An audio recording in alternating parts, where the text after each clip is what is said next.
It's your favorite day of the week and mine, Twitter Tuesday on Locked On Vols, where we take your questions, your comments, your remarks on Tennessee football, hoops, recruiting, baseball, all that. We get to it today here in segments 1 and 2. Rob Lewis will stop by the show and break down the commit of Tyreke Key for the transfer portal. That's the Tuesday rundown. Let's get to it. This is Locked On Vols.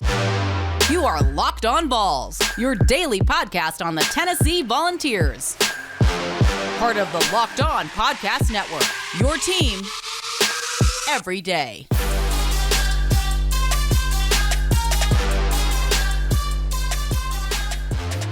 Hey everybody, welcome into this edition of Locked On Vols. It is your team every single day.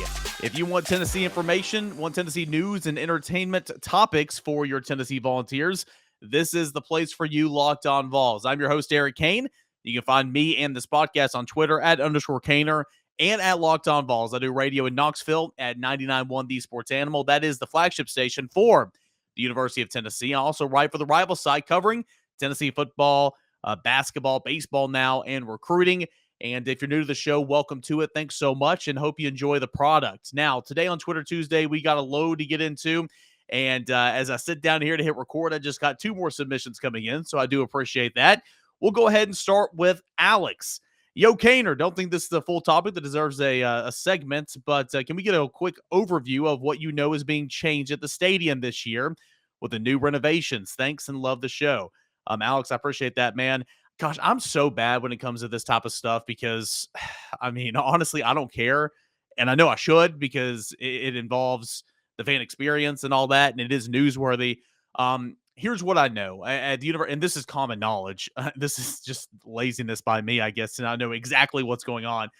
At Tennessee at Neyland Stadium, it's been ongoing construction for quite some time. In fact, I think I told you guys this before, but when we were on the field doing our last stand-up after the last home game of the season, I guess that was Vanderbilt, the last home game of the season, we were out there like doing our stand-ups and all that after the game at like 10 o'clock at night.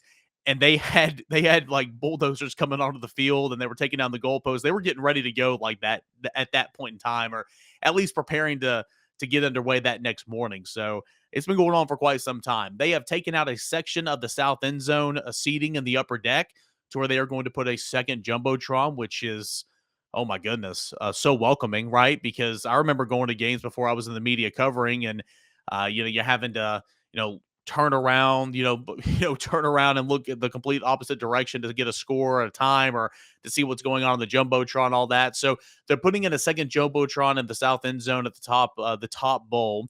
On the bottom side, and I believe it's on the home sideline, they're putting more of a how do I describe it? They're putting more luxury seats in terms of a bar, and they're putting that in there, and more chairback seats, and making it more bougie, if you will. So those are the 2 big projects going on right now, and it's going to be more. I mean, one thing about Danny White, when he came into Tennessee, he said he's going to up the fan experience and enhance the fan excitement and all that. And so that's 2 of the big projects going underway right now.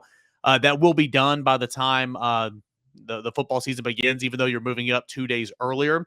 It's on track to be concluded. So that's essentially the gist of it at Neyland Stadium. So it's going to look really, really good. Now, it's going to take down, total capacity, probably, in my opinion, below 100,000. I'll be interested to see exactly what they say is the official capacity. The official capacity right now is not 102,455. I'll tell you that right now. That's just false. Okay. If you're counting everybody in the press box and the luxury box and media and everybody, coaches and all that, you're counting the players on the sidelines too, maybe. But it's not 102,455. So we'll see exactly what it is when the time comes. Let's go to Ryan.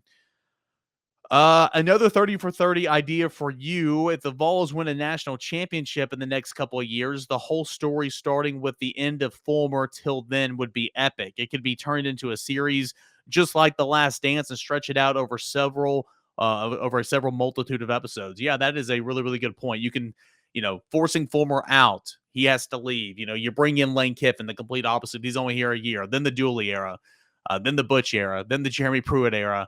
And then now the Heupel era, and see what happens from there. So that would be a whole lot of fun. So many different, only a few peaks, a lot of valleys during that stretch of time for sure. A couple of different athletic directors, excuse me. But yeah, I think that would be a really, really good a really, really, really something fun to watch in terms of Last Dance type of style. K Wayne chimes in. I'm in my 20s. I've been a diehard football and basketball fan since '01, but I never took any interest in watching baseball at any level. About midseason last year, I started watching Vols baseball team, and I've really enjoyed it since. Some of the longtime Tennessee baseball fans said that I was a bandwagon fan and that the recent influx of bandwagon fans could be dangerous to Tennessee baseball in the long run. I guess I can see their point, but I don't consider myself a bandwagon fan, just a new fan of the sport. Where do you draw the line between bandwagon fans and new fans? And could a sudden explosion of so-called bandwagon fans be dangerous to Tennessee in the long run, as they say? I don't get that argument whatsoever, to be completely honest with you. If you're a Tennessee fan, you're a Tennessee fan. Sure, you didn't watch and you didn't go to the baseball games or the softball games or whatever sports you want to choose. Right now, we're talking baseball, but you're still a Tennessee fan, okay? And so there's nothing wrong with jumping in or jumping on the so-called bandwagon if you want to support a team that's doing well. They did well last year. Now they're the best team in the country. If you're a Tennessee fan, you're a Tennessee fan. If you're a Michigan fan, you're a Michigan fan. If you're a South Carolina fan, you're a South Carolina fan. It doesn't matter what sport it is, in my opinion. So to those people, I would say kindly kick rocks because that makes no sense to me, right? And how could having more fans jump on this so-called bandwagon be bad for the program? I have no clue. That makes no sense to me. So to those people, I don't get it. I respect those people for being there from the get-go and going to, it's like John Wilkerson. He's called Tennessee baseball for 20 years. He has called a lot of bad Tennessee baseball games. There have been people in the stands that were in there now that are still there today, and respect, right? But there's nothing wrong with more people like yourself, jumping in and supporting the team. Absolutely not. So that's kind of how I would answer that. And I really didn't understand that, to be completely honest. We'll go to David. Do you see Tennessee being more talented this year? I would assume you're talking about football. I know we don't. Know who who they're going to land at the transfer portal, but what are your thoughts? Man, that's tough to say. I would say yes, you're going to be more talented simply because you've created more depth. It's the second year in the system. Guys who played for you last year are going to be a year older, so that's every single year, right? But having said that, you lose Velus Jones, who's incredible. You're losing Javonte Payton, who was a really, really good player. You lost Tyon Evans. Of course, he quit before the season was over last year. You're losing Theo Jackson, Lante Taylor, and Matthew Butler on the defensive side of the football. And you're losing Cade Mays. So you're losing a lot, but you're still bringing back a lot too. So there's a lot of talent there, especially in regards to Velus Jones and in terms of playmaking, abilities. So I would say you're going to be just as talented. I mean, you're bringing back your quarterback. I mean, there'll be new playmakers that emerge too, right? And they're going to get some players out of the transfer portal. So for the simple fact that it's year 2 in the system, all these guys are, more equipped to play their position now than they were this time last year, and there's going to be more depth created. I would say that would give me the edge in saying that, yeah, sure, Tennessee would be more, better than they were last year in terms of talent-wise. But you do lose a couple of talented players, no doubt about it. And then lastly, here in this segment, we'll head on over to Bruce, and we got plenty more to come up in segment 2, don't you worry. Bruce chimes in and says, your 30 for 30 conversation is very interesting. My question is that it seems to me that General Neyland does not get the respect or the fanfare that some coaches get. For example, Coach Neyland beat Bear Bryant consistently, yet it seems that Bryant is held in higher regard. Why is that? Yeah, Bear Bryant's considered one of the best, coaches to ever, coach football ever, right? I mean, he's not. I mean, Nick Saban, his counterpart at, at Alabama is. There's some other coaches that come in that category, but Neyland, his innovation for the game of football, he doesn't get enough credit for. I don't know if this is true or not, but I heard that calling the press box was something that General Neyland first instituted. Like you saw it here at Tennessee first. You saw like quarterbacks or coaches or players or whoever call up to the press box from the sideline. I heard that was always a Neyland thing. I could be wrong, but I heard that was a Neyland thing. Also, he left a couple of times ago and, fighting the war, right? And then came back and, was still able to win a lot of championships. So maybe that's a reason why, consistency in terms of coaching and the years and all that. I don't know, but you're right. He doesn't get the respect that he deserves. And certainly there could be a mini series made out about General Neyland, what he's meant to Tennessee, what he's meant to the sport of football. and all the like. I 100% get you there. Casey, Matt, Eric, Jeremy, and Rob, we'll all get to your questions coming up here in just a moment, but I want to remind you guys about AG1. You want better health, more energy, optimize your immune system. You hate taking pills and vitamins, but you wanted a supplement that actually tasted really, really good, and you wanted to see what all the fuss was about. I encourage you to check out Athletic Greens. That is AG1. With one delicious scoop of AG1, you're absorbing 75 high-quality vitamin minerals, whole food source superfoods, and tons of other things that are going to be good for you and your body. The special blend of ingredients supports your gut health, your nervous system, your immune system, your energy, recovery, focus, aging, and all those things, right? Plus, the price is really, really good. It costs you less than $3 a day. You're investing in your health, and it's cheaper than that cold brew habit you have throughout the week, right? It's cheaper than getting all the different supplements yourself. You're investing in an all-in-one nutritional insurance. Athletic Greens was created when the founder experienced a ton of gut health issues and ended up complicating supplement routine to recover. It cost him $100 a day. He created Athletic Greens after experiencing how difficult it was to create an optimal nutritional routine on your own, and now the rest is history. And it's available for you as well. To make it easy, Athletic Greens is giving you a free 1-year supply of immune-supporting vitamin D and 5 free travel packs with your first purchase. All you have to do is visit athleticgreens.com/college. Again, that's athleticgreens.com/college to take ownership over your health and pick up the ultimate daily nutritional insurance. That's all at AG1. Hey guys, welcome back into Locked On Vols. Thank you so much for making Locked On Vols your first listen each and every day. For the first time ever, Locked On is hosting live coverage of the 2022 NFL Draft from our studios in Dallas, and the pick-by-pick analysis from our local team of experts and draft gurus. Tune in all 3 days later this week as our draft team guides you through every pick and every trade in real time. It all starts on Thursday, April 28th at 7 o'clock Eastern Time, available on Locked On NFL and on YouTube and on the Odyssey app. So go ahead and give that a listen as you guys continue on throughout your draft week coverage. All right, back to Twitter Tuesday here on Locked On Vols. My guy Matt Roberts chimes in. He wants to know for Tennessee to have the most success in the postseason, who is the pitcher that needs to have the most success? That's a great question. So for me, it's going to be Chase Dollander, right? And here's the reason why.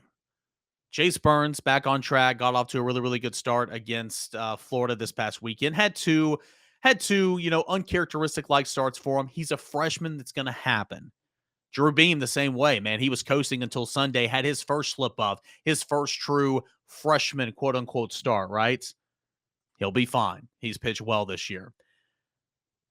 Blade Tidwell, I don't have a worry in the world. You continue to get him stretched out. He went 72 pitches on Saturday. What, four and 2/3 of shutout baseball, right? He and Camden Sewell combined, or maybe he went 4 1/3 and Sewell went 4 2/3. Whatever the case may be, he looked really, really good. Just need to continue to get him stretched out. I said 65 pitches. He pitched 72. So I don't have a worry in the world about the preseason All-American Blade Tidwell.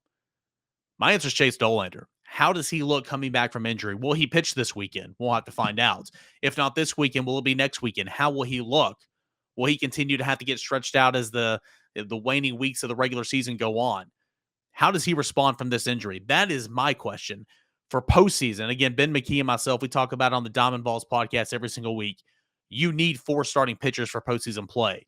You need it for the SEC tournament when you're playing back to back to back to back. You need it for those round robin type situations in the regionals, right? Sure, once you get to supers, it's kind of like a normal weekend series, but then you get to the World Series and it's back to that setup in the SEC tournament, right? So that's why baseball's so challenging, right? It's such a grind to get from one different level to the next, to the next, to the next. And so I will say Chase Dollander, simply because how do you look when you come back? Tennessee needs 4 starting pitchers.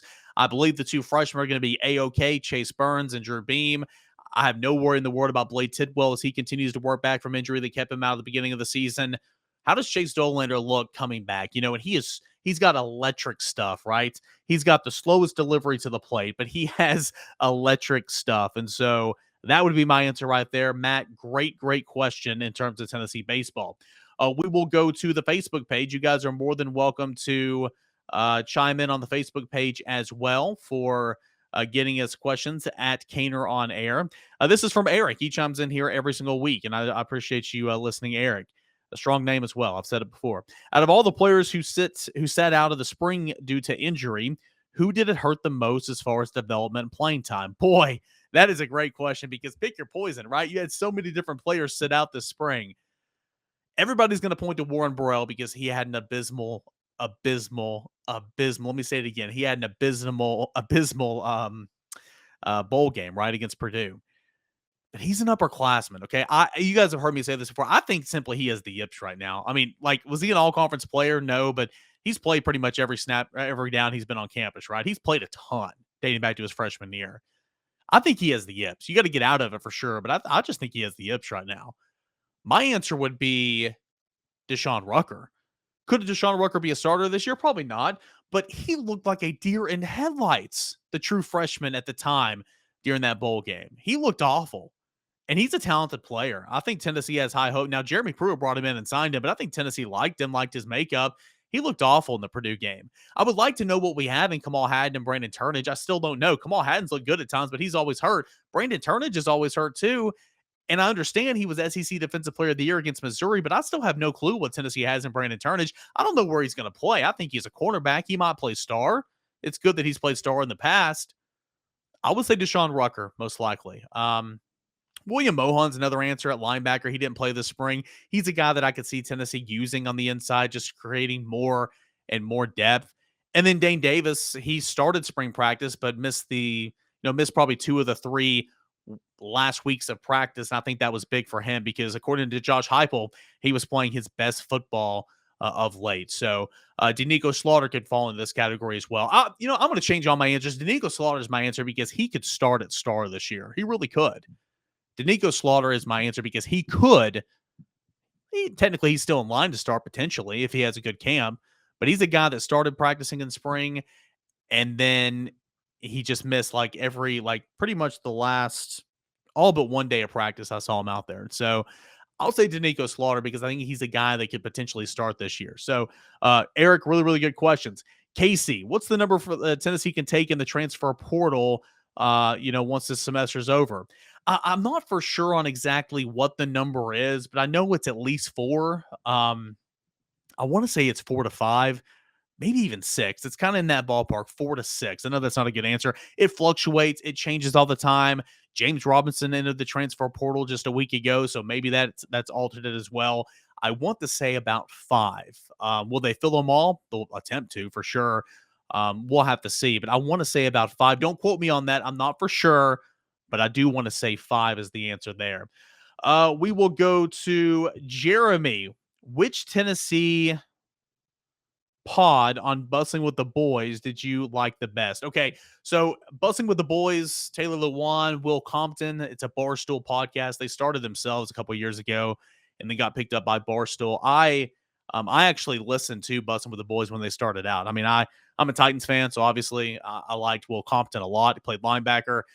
For NFL standards, he was a small white linebacker, so something to relate to, right? I liked it. Taylor Lewan is one of the better offensive linemen in the league when he's healthy. So I like that podcast when they first started out. I don't listen as much anymore simply because I have this podcast and I'm very, very busy. But I did listen to their podcast. Backstory here. They brought the bus. They came on Tennessee's campus 2 weeks ago during spring practice. And those 2 guys had individual podcasts with Tennessee's Tony Vitello, Tennessee's Josh Heupel, Tennessee's Cooper Mays and Jerome Carvin, and Tennessee's Mike Eckler. Why Mike Eckler? Well, Mike Eckler recruited and coached Will Compton in Nebraska way back in the day. So that's the one I listened to. I didn't listen to any of the other ones, and it's on the to-do list. I've got to pressure wash the house. I got to mow the grass this weekend, so I'm gonna catch up on all those other pods there. But I listened to the Will Compton and Taylor Lewan with Mike Eckler because I knew it'd be great, right? And so the stories that those 2 shared about their time in Nebraska and how Eckler was recruiting Compton, all that was kind of my cup of tea. I know that's probably not the case for everybody else, but I know that the one with Tony Vitello was awesome. A bunch of my friends listened to it and said it was incredible. Heard the one with Josh Heupel was really, really good. I'm sure the one with Cooper Mays and Jerome Carvin was good, but I figured that would be kind of the least most entertaining of the 3 or 4 that they did. So that would be my answer. Big fan of Bussin' with the Boys. I like what they do. They've gotten kind of corporate now with obviously Barstool, but they have a good time. They do a good job. And I would encourage everybody to go listen to it for sure. Last one we will do. This is from Rob as well. Okay. This came from a conversation from the Eric Gaines show on the Sports Animal. I didn't hear it, but I had a bunch of people text me about it. And apparently, my coworkers on the show were set up by the producer, and they were asked, would you rather beat Florida in football this year, or would you rather win a College World Series in baseball? And I mean, again, I didn't listen to it, but I guess the answer was from the 3 of them was to beat Florida in football this fall. Uh, quickly, he wants to know, Rob wants to know what my thoughts on that were. I'll be brief here because we got another segment coming up with Rob Lewis, but my answer would be, are you crazy? And I understand football pays the bills. Football moves the media. You guys know this. I program my show to talk football as much as I can because that is what's important. And I know that. And I love football, right? Football's my love. And I know Florida's your biggest rival. And I know Florida's owned this series the last 17, 18 years. I get that. But a Florida team that's down I expect Tennessee to win this game no matter what. First and foremost, I expect Tennessee to win this game this September against Florida. But to expect or to take a win over a crappy Florida team in September this year with a new coach when you're down, compared to winning a College World Series, come on now. Come on. And again, I didn't listen. I'll ask the boys about it and see, or I'll go back and check the tape and see what they exactly said. I just had a bunch of people text me saying, I can't believe they say that. And that's fine. I mean, hey, they're not alone. There are tons of Tennessee fans out there that would say the same thing. So they are not alone. That is football's football. Okay. And I get it. And Florida's Florida. So they are definitely not alone. And so I'm not harping on that. To each their own. I would say a College World Series because, again, that is hanging an MF and banner. You know what I'm saying? I mean, that is hanging a banner, right? And I expect Tennessee to beat Florida anyway in football this year. So that's kind of how I would answer that. Again, anyone that says beating Florida over College World Series, I get it because everybody listening right now, two years ago, would say the same thing. But it's different now that when you're the odds-on favorite by a long shot, we talked about it last week, to win the College World Series. So great stuff, everybody. Thank you so much for tuning in and with your Twitter Tuesday questions. Every Tuesday right here on Locked On Vols, we answer your questions, your comments, and your concerns. Tyreke Key has committed to Tennessee via the transfer portal from Indiana State. Rob Lewis, VolQuest.com. We'll chat about it here to end Locked On Vols Tuesday edition. That's coming up next. BetOnline.net, your number one source for all your betting stats and sports information. Find all the latest sports developments, the league reviews, news, including this year's basketball playoffs and the start of Major League Baseball season. BetOnline is your continued source for all your sports wagering information, from live betting to playoffs to esports to reality television and a whole lot more. Right now, you can head on over to the website or use your mobile device and learn about all the latest trends in the action. Hey, I've been 2-1 every single weekend onto the window in the starting lineup. Last weekend, it wasn't great, but I did say the Braves money line on Friday night with Max Fried going up against the Miami Marlins. Fried owns the Marlins, right? And I was able to put some coin in my wallet at betonline.net. You can as well every single night. Betonline.net, it is where the game starts. We got a final segment left here on this Tuesday edition of Locked On Vols. Can't thank you enough for sending me all your questions, your comments, whatever you had here for Twitter Tuesday. Had a whole lot of fun answering all of those, and we'll do it each and every week. Now, as promised, Rob Lewis, VolQuest.com, on the commitment of Tyreke Key to the Tennessee basketball team. Here is my conversation with VolQuest Rob. Rob, Tennessee over the weekend gained the commits of Indiana State transfer Tyreke Key, a guy that has a lot of scoring potential. Didn't play this past season, but what are the Volunteers getting in Tyreke Key? Well, you just mentioned it, Eric. They're getting a big-time proven scorer. Moving to the SEC is going to be a different level. But, this kid leaves Indiana State as the 6th all-time leading scorer in school history. Didn't play this year, but in 2021, averaged 17 points a game. His three-point shooting tailed off a little bit that year, down to about 33%. But the year before, he was one of the best in the country. Made 45% of his threes. Not just a shooter, could score at all 3 levels. Strong kid, 6'3", 210 pounds. Just and experience. Tennessee is bringing back 2 senior guards, which is a luxury these days in Santiago and Josiah. Adding another senior guy to the backcourt is, probably more of a luxury than a necessity. with what Tennessee has returning there in Josiah, Santiago, and Zakai. But a guy, Kenny Chandler's gone. He's taking those 30 minutes a game. He played with him. Those minutes have to go somewhere, and Tyreke Key looks like a guy that will get a bunch of them. Now, how will that lineup look like? And of course, there's many different rotations and everything, but in order to get Tyreke Key, Santiago, Triple J on the court at the same time, kind of what would that look like, I guess, in your mind? I mean, I think it'll look a lot like it did last year when you saw Josiah play a lot at the 4, and when Tennessee went small. I think Coach Barnes, they weren't experimenting with it by the time the season ended. I mean, I think it was pretty much proven to be their best look, and I would almost be, depending on matchups, you might want to not be able to do it against every team, but I would guess that you'll see. I don't know if that will be the default lineup, but it will be much more than a wrinkle. I think if Key is what everybody expects him to be, if he's able to come in here and be a double digit type scorer, 20 plus minutes a game, then I think you'll once again see Josiah doing a lot of that, playing the small ball 4 and Tennessee rolling with that smaller lineup. Now, Tyreke Key, he did, as you mentioned, his 3-point shooting kind of tailed off from 2 seasons ago to, prior to last season. Didn't play this last season. How much would you attribute that to the shoulder injury that kept him out this past season? I was gonna say that, Eric. I don't know. I didn't think to ask him when we were talking about his commitment over the weekend. But you have to think it's a lot, because that was a really nagging shoulder injury that kept popping out of place. And as an old football guy, that the more often that happens, the easier, the more frequent it gets. Mm-hmm. And it just got to the point where it was really debilitating, and he could, for him to play through it anymore, and made the tough decision to shut it down last November, because he had planned on playing. He knew he was going to have to have surgery at some point in time, but had planned on playing his last year with the injury. And to answer your question, I would guess that it had a pretty big impact on his 3-point stroke. Yeah. Now, you spoke with Tyreke Key, of course, that coverage over at VolQuest.com. You did an impact analysis. You spoke with his high school coach from Clay County, and there's a lot of great stuff over on the website that everybody can go and check out. But kind of what was his thoughts? How excited is he to join Rick Barnes in Tennessee for one final run? I think that it was a big time appealing for him to get to come home and play, because he had lots of opportunities, and he's one of the most hotly pursued guys out there as we come to the portal closes May 1st. If you're not in, you're staying put. And grew up as you mentioned, in Clay County, has a lot of family that it's now going to be easy for them to come and see him play.